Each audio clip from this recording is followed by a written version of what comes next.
Bienvenidos, esto es El Venezolano Hoy, un espacio de conversación sobre temas de interés para los venezolanos y para los amigos de Venezuela. Les habla José Ramón Villalobos, yo soy periodista venezolano, director del Venezolano Colombia. Este en vivo se transmite gracias al trabajo conjunto de todas las cadenas que forman parte del grupo editorial El Venezolano. Hoy tenemos de invitado desde Madrid a Carlos Tablante, aragüeño, primer gobernador electo de Aragua en 1989. Le damos la bienvenida a Carlos Tablante al Venezolano Hoy. Buenas tardes, José Ramón. Gracias por la oportunidad de entrar en contacto con toda vuestra audiencia y poder conversar sobre temas que seguramente serán de interés para todos. Sí, justamente, Tablante. La primera pregunta que tenemos en nuestra grilla es, ¿usted ha hecho seguimiento al caso? Incluso en una conversación y en una entrevista que ofreció, decía que estaba haciendo algunas investigaciones relacionadas al caso Alex Saab, detenido en Cabo Verde, acusado de ser testaferro de Nicolás Maduro. Incluso señaló hace unos días que Nicolás Maduro está buscando un delator en sus entrañas. ¿Ya lo consiguió ese delator? Bueno, nosotros desde el 2013 escribimos el libro conjuntamente con Marcos Tarre, El Estado delincuente, cómo se organiza la delincuencia organizada en Venezuela. Y recuerdo que en Cartagena, Colombia, precisamente en el High Festival, en enero del 2014, a propósito de un foro en el cual compartí con la periodista Anabel Hernández, que presentó también un libro que se llamaba Los Señores del Narco, hice unos comentarios sobre este personaje por allá a finales del 2013, principios del 2014, que se llama Alex Saab, de Barranquilla, muy amigo de la senadora Piedad Córdoba, muy amigo del que en aquel momento era canciller el señor Nicolás Maduro, y bueno, cómo se había convertido en un operador de todo lo que es la parte financiera de los grupos irregulares como la FARC, y algún vínculo poseía con organizaciones criminales dedicadas al tráfico internacional de drogas. Al mismo tiempo comenzaba ya a operar en Venezuela con el diferencial cambiario, algunos negocios con el Sucre en Ecuador, un proyecto de construcción de más de 20.000 viviendas que se cobraron y no se ejecutaron, como distintas obras de infraestructura regadas en distintos lugares del país, pero sobre todo en el estado Vargas, en La Guaira, que también quedaron inconclusas y que se cobraron, obteniendo ganancias grotescas con el diferencial cambiario a través de Caribe. Y luego, bueno, ya con el señor Maduro usurpando Miraflores, se estableció allí una especie de sindicato del crimen y el principal operador comercial del mercado de proveedores y de compradores, el vendetuti de Maduro, se convirtió precisamente este señor Alex Saab, que tenía acceso directo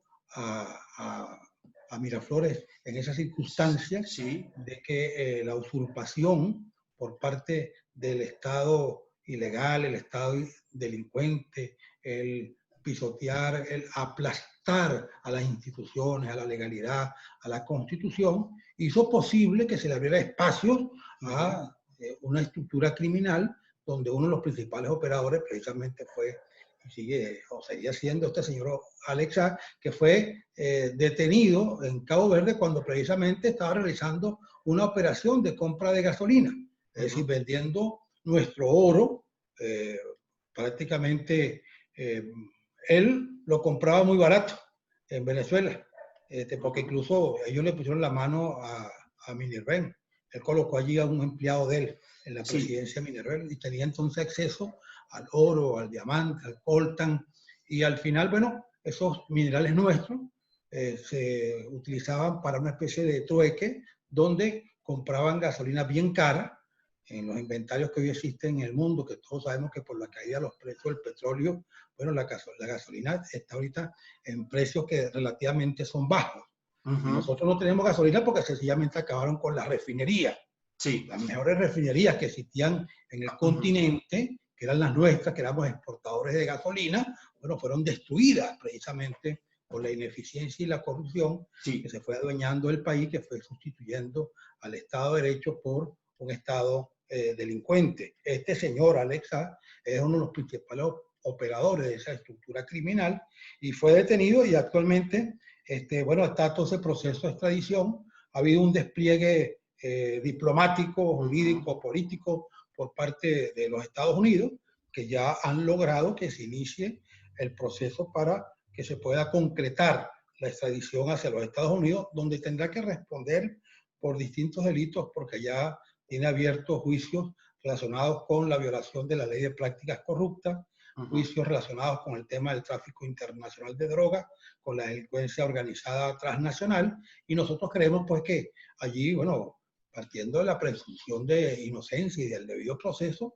él tendrá con sus abogados y sus defensores hacer sus alegatos, pero le espera una situación en la cual va a estar sometido a un proceso judicial y seguramente a lo mejor va a estar tentado a negociar y a ofrecer información valiosa que él posee sobre el mapa financiero donde se encuentran escondidos los recursos mal habidos que posee el clan Flores Maduro y su estructura familiar, donde hay unos sobrinos que están en juicio actualmente y presos y detenidos, convictos y confesos por narcotráfico en Nueva York. Y hay unos hijastros de Maduro y los hijos de Silvia que están involucrados en una serie de investigaciones relacionadas con distintas actividades criminales en los Estados Unidos. Entonces, allí en el seno de Miraflores hay como una especie de permanente conflicto, fuga de información, yo diría que corrientazos, detenciones por horas, detenciones express, allí mismo todos están bajo la observación del G2 cubano, todos están bajo sospecha. Entonces, en ese ambiente enrarecido por la deslealtad y por la traición de un Maduro que se hunde en la cloaca de la corrupción, bueno, surge la detención como un corrientazo por unas horas de quien es y nada más y nada menos que el ministro de Finanzas, vicepresidente del área económica, el señor Simón Serpa, que estuvo detenido, tuvo que declarar y ser entrevistado por unas horas relacionado con algunas actividades en PDVSA y algunos comentarios imprudentes que supuestamente hizo sobre el señor Alex Saab y otros proveedores que están en esa estructura de negocios ilícitos en la que se ha convertido las finanzas públicas y la administración pública, lamentablemente, en nuestro país por esta estructura criminal que ha tratado de adueñarse el país a pesar de la resistencia que ha opuesto de manera valiente y con mucho coraje la sociedad venezolana. Tablante, una consulta. Usted nos señala que en 2013 ya usted había identificado a Alex Saab, que integraba la estructura criminal, como usted señala, del gobierno, del régimen venezolano. Ayúdenos a entender cómo se vincula. Hay distintas versiones periodísticas en relación de quién presenta a Alex Saab, este empresario barranquillero de origen libanés, al régimen de Venezuela. En Colombia, yo estoy en Bogotá, la propia Piedad Córdoba ha negado públicamente de que tenga algún vínculo con Alex Saab, incluso dice que sí lo conoció en un almuerzo, pero que no tenía ningún vínculo y que no se lo había presentado al régimen de Maduro. Ayúdenos a precisar, por favor, a la audiencia del Venezolano Hoy, cómo se integra Alex Saab a la estructura criminal del régimen venezolano. Bueno, efectivamente, ahora Piedad Córdoba no lo conoce, ni se lo presentó ella a Nicolás Maduro, y tampoco se lo presentó a Chávez. Tampoco lo conocen los hijastros de Maduro o los hijos de Sila Flores, que también dicen que fue un puente que él tuvo y que él utilizó para llegarle a Maduro.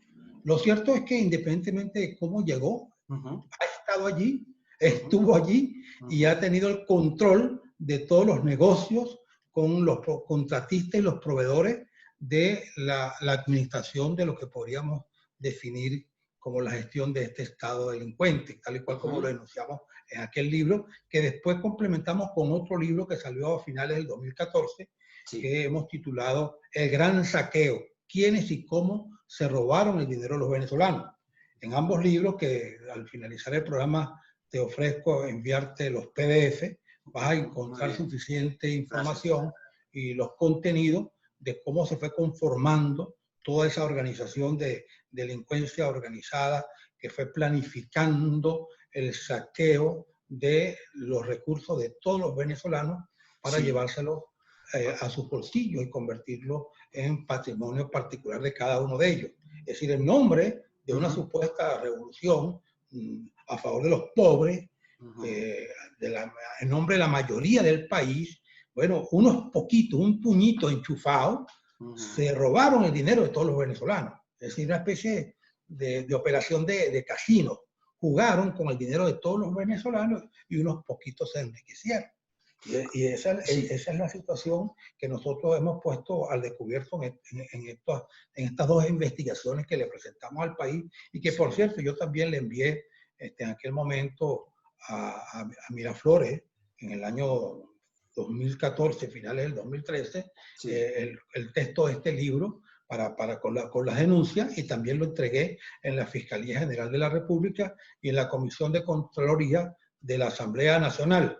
También un grupo de investigadores, periodistas independientes, conocidos como Armando Info, hicieron una investigación ya relacionada con el negocio de los alimentos y el diferencial cambiario.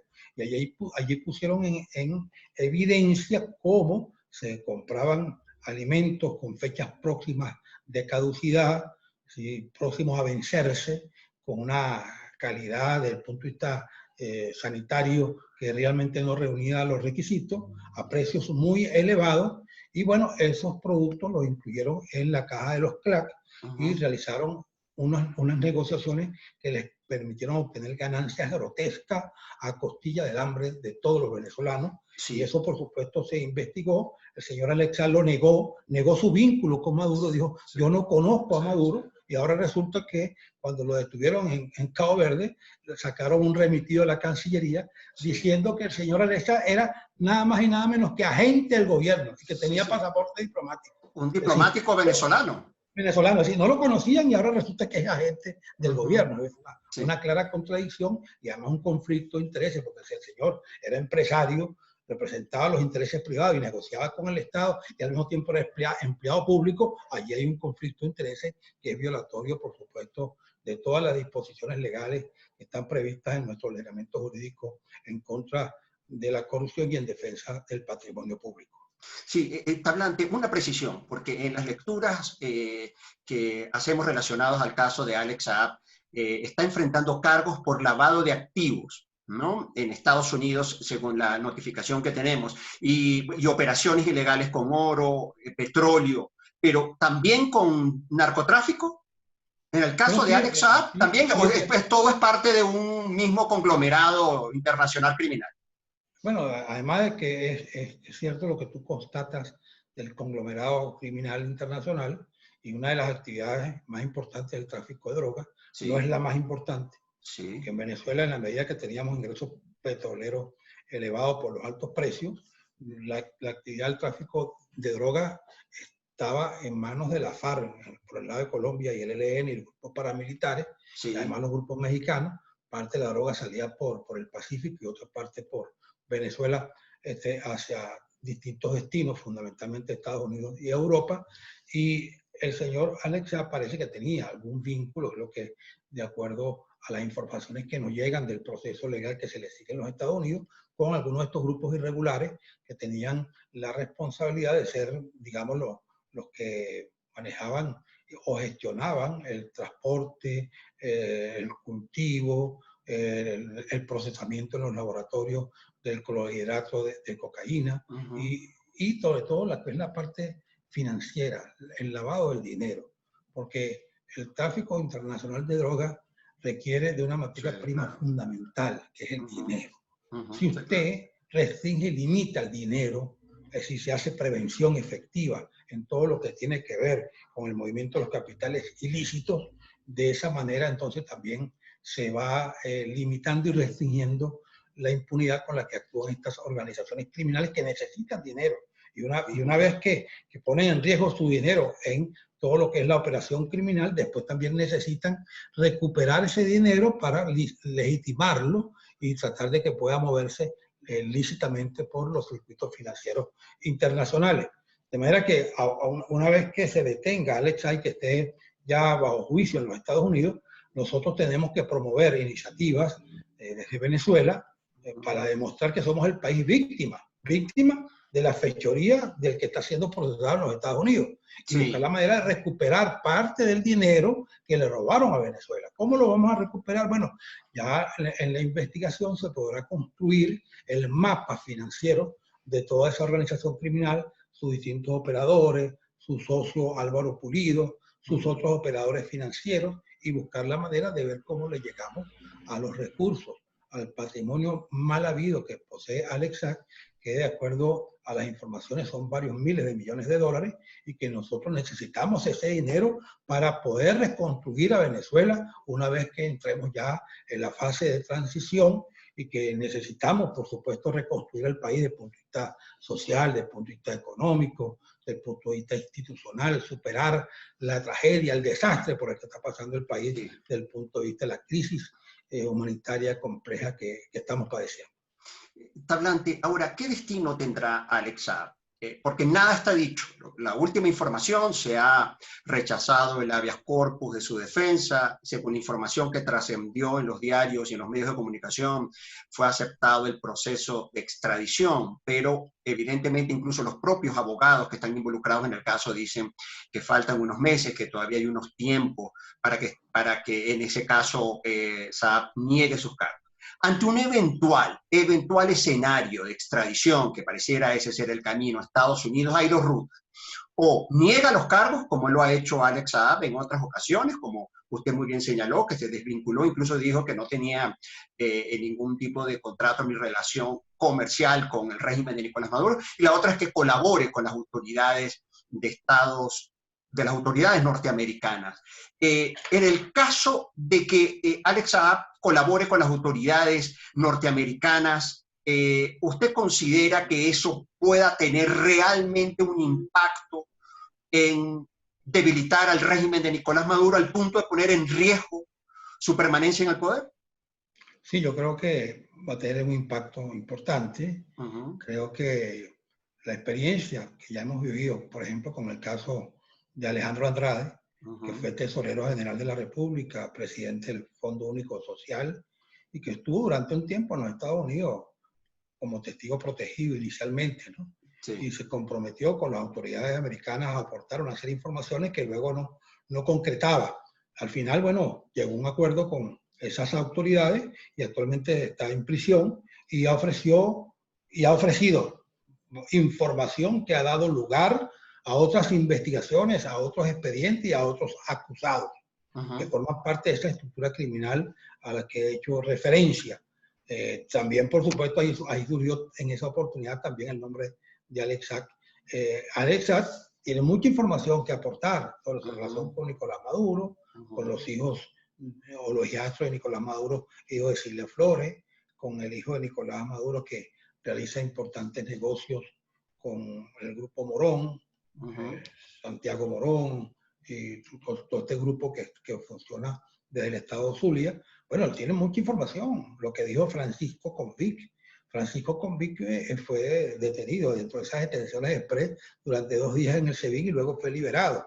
Pero ese es el mismo personaje que se apareció en una reunión con los hijos de Cilia Flores con una pistola y un perro que tenía el control remoto, si por si acaso pasaba algo en la reunión, algo así al estilo de las películas que uno ve del Padrino, sí, y de la mafia, ¿no? Entonces, sí, resulta que este personaje, Francisco Convic, forma parte con Alejandro Betancourt del grupo conocido como los Borichicos, que hicieron importantes negocios con el diferencial cambiario y con la emergencia en el sector eléctrico. Bueno, pero todo eso se queda corto frente a todo el complejo, sí, o el conglomerado de actividades ilícitas y criminales que realizó Alex Saab, que tenía el control de todos los contratos y no solamente cobraba las comisiones, pagaba los sobornos, sino que también repartía los negocios, repartía los contratos con el resto de los asociados a esta estructura criminal que operan con impunidad, saqueando el país precisamente por la generosidad del autócrata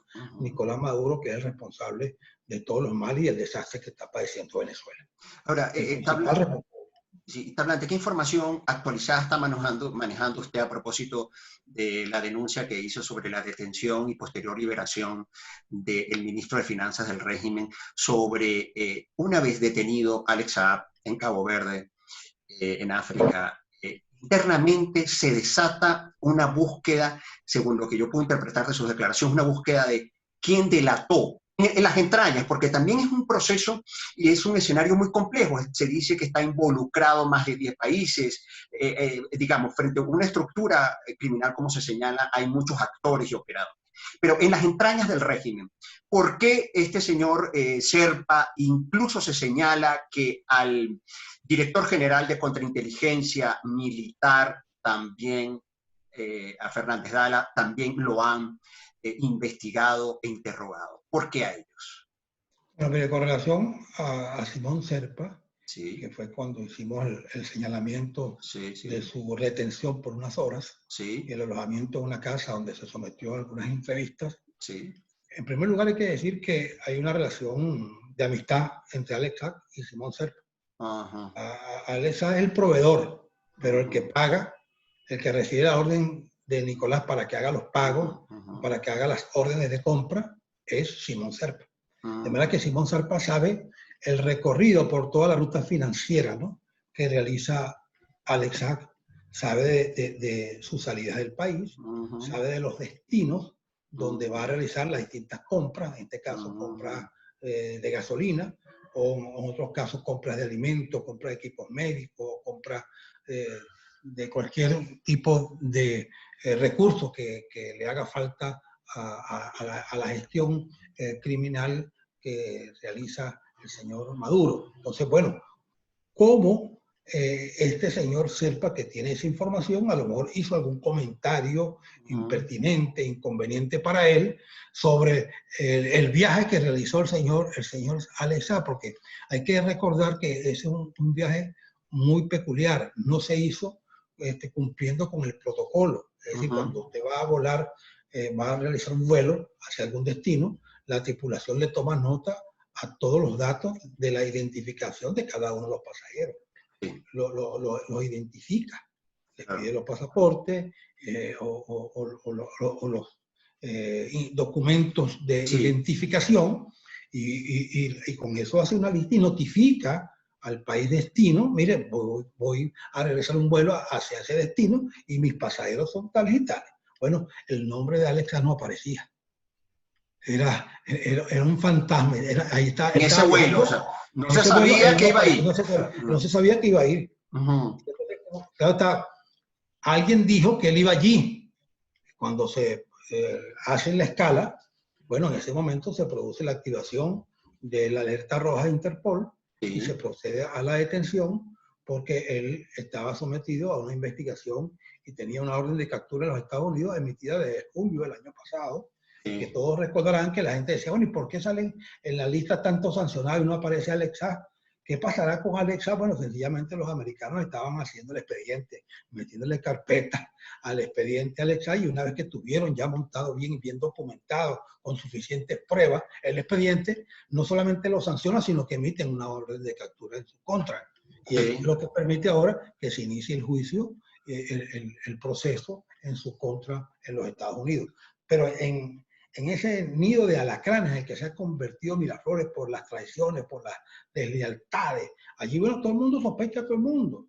Entonces, claro. usted recuerda el pasado 30 de abril, que nada más y nada menos que el general Christopher Hernández, que era el Ajá, jefe del SEBIN, el jefe del servicio secreto, sí, terminó saliendo del país hacia los Estados Unidos, sí, convirtiéndose en una especie de testigo estrella de un conjunto de violaciones de derechos humanos que se habían cometido en Venezuela y que él mismo comentó como testigo ante distintas instancias jurisdiccionales de los Estados Unidos y de organizaciones que se dedican a la defensa de los derechos humanos, porque hay que decir que la corrupción tiene un impacto en los derechos humanos, porque la ajá, causa de que no tengamos medicina, de que no tengamos alimentos, de que se sufran permanentemente apagones en el sector eléctrico, la falta de agua potable, la crisis en el sistema de transporte, que no hayan sistemas adecuados de recolección de basura, la crisis en el sistema sanitario que se ha hecho más evidente con la pandemia del coronavirus, que lamentablemente puede producir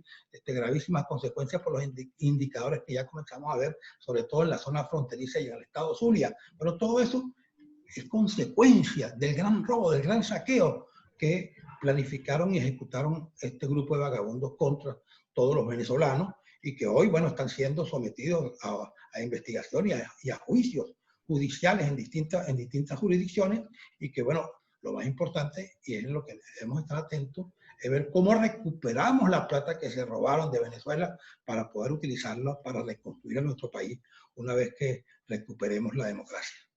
Sí, está hablando justamente acá en Colombia, la Fiscalía colombiana, porque es importante recordar que en Colombia, la justicia colombiana está también solicitando y enfrenta cargos de lavado de activos en Colombia, Alex Saab. De hecho, fueron incautados más de 7 bienes materiales en Barranquilla, en la capital del Atlántico, acá en Colombia. Tablante, ya para ir cerrando, verdad que agradecemos este contacto con el venezolano. Hoy quisiéramos conocer qué está haciendo. Usted está en España, está realizando alguna investigación, un poco para actualizarnos sobre sus actividades. Bueno, en primer lugar yo quiero decir que estoy en España, concretamente en Cataluña, ¿sí? No porque quiera, sino porque a raíz del libro El Gran Saqueo, hicimos la denuncia sobre los negocios con el diferencial cambiario en la compra de alimentos, sobre todo de pollo y de res, la carne. Y en ese momento el ministro de Alimentación era el general Carlos Osorio.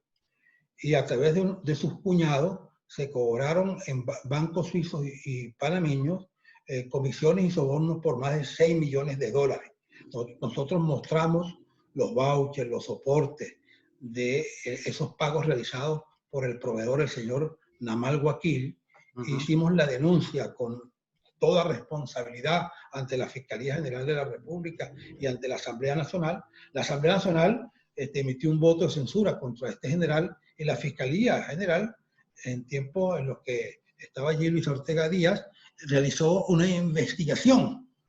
Bueno, resulta que el perseguido soy yo, porque a mi casa la allanaron mi oficina en Caracas, emitieron una orden de captura en mi contra, me metieron una acción penal en un tribunal de Maracay, una acción civil en un tribunal en Valencia. Así yo me convertí en perseguido, porque quienes denunciamos la vagabundería en Venezuela somos perseguidos, y mientras que los vagabundos se mueven con absoluta impunidad. Este general llegaba a los tribunales incluso exhibiendo su poder, uniformado y acompañado de escoltas, tratando de intimidar. Bueno, sencillamente, estando aquí en España, que vine a acompañar a mi esposa por razones familiares, bueno, me informaron de que estaba siendo objeto de todas estas medidas y mis abogados me han recomendado de que no vaya a sumarme a la larguísima lista de presos políticos que existe en Venezuela, que ya son más de 400, que puedo ayudar más y puedo apoyar más desde la responsabilidad que tengo como parte de los editores de cuentasclaradigital.org, que es una organización que se dedica, es un espacio abierto, foros, seminarios, permanentemente cursos online, libros, a promover las políticas públicas que sean necesarias para prevenir todo lo que es el impacto de la delincuencia organizada transnacional en cuanto a legitimación de activos, lavado de dinero, legitimación de capitales, como lo quieran llamar. Nosotros estamos enfrentados a la cleptocracia que ha tratado de adueñarse de Venezuela. La pueden llamar autoritarismo, caquistocracia, cleptocracia, pero es un cóctel tóxico que ha tratado de alguna manera destruir al país. Y nosotros tenemos que seguir haciendo resistencia para oponernos a esa intención y buscar la manera de salir del hueco en el que nos han metido y comenzar a superar este proceso de destrucción, deteniendo el deterioro y comenzando a reconstruir a nuestro país desde el punto de vista de las condiciones sociales, económicas, culturales, de recuperación del país, de ese país que que todos queremos y que todos merecemos y que todos vamos a reconstruir con nuestro propio esfuerzo. Y la diáspora, los que están fuera hoy de Venezuela, precisamente son una palanca fundamental, es el capital social fundamental que necesitamos. Gente que está aprendiendo, gente que tiene experiencia, que va a ser muy útil, gente que incluso tiene capital económico, que cuando existan las condiciones en cuanto a confianza y seguridad jurídica, estoy seguro que van a irse con esa plata a Venezuela y van a invertir en Venezuela, y entre todos entonces tendremos el país que nos merecemos, porque lo vamos a reconstruir con nuestro propio esfuerzo, y nunca más se va a repetir esta historia tan lamentable en la cual de alguna manera a veces sobreestimamos a lo mejor las capacidades que tenía la sociedad para caer en el esquema autocrático que ha tratado de destruirlo, y de alguna manera también subestimamos a quienes ofrecieron un discurso populista que de alguna manera hablaba sobre lo que la gente quería escuchar, lo que llaman algunos expertos las mentiras deseadas. Sí. En esta época de que se discute la posverdad, sí, la mentira populista, la mentira que crea el espejismo de una gran estafa. Bueno, lamentablemente creo que los venezolanos de alguna manera nos dejamos atrapar por ese espejismo y estamos ya, digamos, conscientes de la responsabilidad que tenemos para liberarnos de esta autocracia y poder lograr que el país pueda liberar toda su fuerza y sus energías, y entre todos podamos construir el país que queremos y merecemos. Ante una última pregunta, una pregunta directa para una respuesta corta. ¿Está en agenda para la salida de la crisis propuesta de coalición internacional que despliegue operación de paz, elecciones en Venezuela, diálogo, insurrección militar o insurrección civil? Según su criterio político, ¿cuál sería? Yo la única rebelión que deseo y que creo que es necesaria es la rebelión de los votos, la rebelión electoral. Que se produzca un gran acuerdo de todos los sectores democráticos que forman parte de esa alternativa que es compleja, con matices y heterogénea y diversa porque es democrática, ¿no? Que se produzca un acuerdo, no como algunos me plantean a veces, mira, hay que hacer un acuerdo con la DEA para capturar a esos narcotraficantes, a esos criminales, que hasta cuándo vamos a esperar, y creen que eso se resuelve con un decreto de Juan Guaidó, con un decreto de la Asamblea Nacional. Eso es muy simple, ¿no? El tema es llegar a un acuerdo con el barrio Gramovén, que está al lado de Miraflores. Es un barrio donde viven 2 millones de personas, que caminando llegan en 5 minutos a Miraflores. Si logramos movilizar, sensibilizar, motivar y convertir en protagonistas de esa alternativa de cambio urgente que reclama el país a los sectores populares de las principales ciudades de Venezuela, ese día lograremos la gran rebelión electoral, porque al fin, ¿cuál es nuestra propuesta? Gobierno de emergencia nacional para gestionar la crisis, la emergencia humanitaria que estamos padeciendo, sobre todo por el tema de la pandemia. Entonces, ese gobierno de emergencia estaría conformado por un Consejo de Estado, 3 y 3, representativos de toda la sociedad venezolana. Y después de eso, porque el Consejo de Estado es el mecanismo para negociar, porque lo deseable es negociar una salida electoral, porque buscar una solución por la vía de la guerra y del conflicto armado, que alguna gente lo plantea a veces con cierta ligereza, es no medir las consecuencias, es no pensar en el día después. ¿Qué va a pasar el día después en los principales barrios de Venezuela? Y, por ejemplo, uno ve la experiencia de Panamá, yo siempre lo repito, que fueron a buscar a Noriega y dijeron, no, es una operación rápida. Duró 20 días y hubo 4.000 muertos en un país de 3 millones. Y murieron muchos civiles, muchos civiles. Pero exactamente, 4.000 muertos. Sí, 4.000 muertos. Pero los que hablan de eso en Venezuela, bueno, ¿en qué están pensando?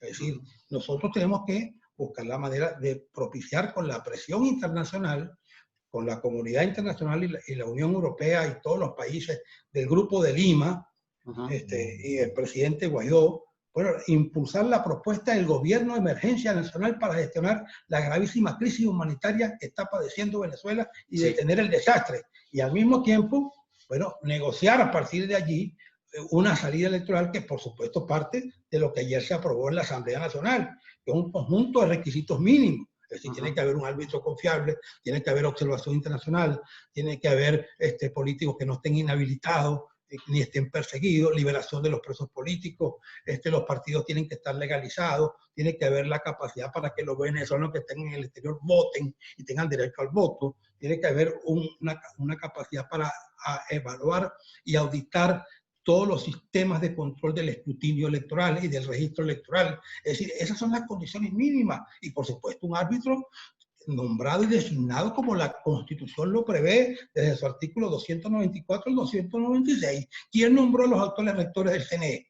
Bueno, los escogieron a dedo, ¿dónde? No, la Constitución establece que tienen que ser representantes de la sociedad civil, de los institutos jurídicos, de las universidades, y eso es lo que está haciendo la Asamblea Nacional, cumplir con la Constitución, porque al final tiene que haber una escogencia sobre la base del consenso, porque la Constitución prevé que tienen que ser escogidos y nombrados por lo menos con las 2/3 partes de los votos de los integrantes de la Asamblea Nacional. Y eso requiere, porque precisamente así lo quiso el constituyente, un esfuerzo de diálogo y de negociación que es sumamente necesario para evitar que el desenlace que el país está reclamando sea más traumático de lo traumático que ha sido la existencia de la mayoría de los venezolanos en medio de este desastre que estamos padeciendo. Sí, muchísimas gracias. Agradecemos al exgobernador del estado de Aragua, Carlos Tablante, quien se ha contactado con nosotros en el Venezolano Hoy. Muchísimas gracias, Tablante. Cualquier novedad o actualidad sobre el caso de Alex Saab, estamos a la orden para seguir dándole seguimiento informativo a este caso que está ocupando el interés de toda Venezuela y de la comunidad internacional. Muchísimas gracias, Tablante. Muchas gracias, José Ramón. Muchas gracias a ti. Gran abrazo. Igual, hasta luego.